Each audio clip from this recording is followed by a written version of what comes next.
एक बार की बात है, एक बकरी और एक बंदर की कहानी है, जो हमें सच्चाई और विवेक की महत्वपूर्ण सीख देती है।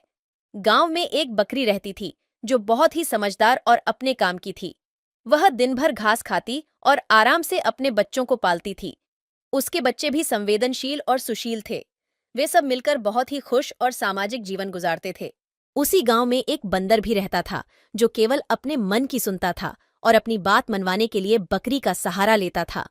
बंदर थोड़ा शरारती और अनैतिक व्यक्ति था।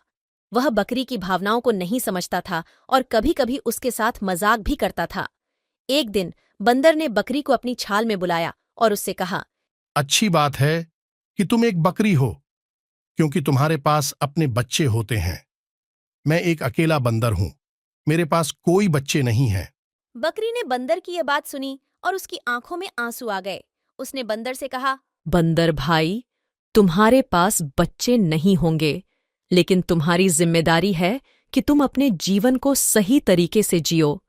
मेरी जिम्मेदारी है कि मैं अपने बच्चों की देखभाल करूं और उन्हें सही राह दिखाऊं। हमेशा अपने कर्मों पर विश्वास रखो और दूसरों की भावनाओं का सम्मान करो। बंदर ने बकरी के वचनों को समझा और उसने अपने जीवन में सुधार करने का निर्णय लिया। वह अब बकरी के साथ अच्छी दोस्ती करता और उसकी सलाह का पालन करता।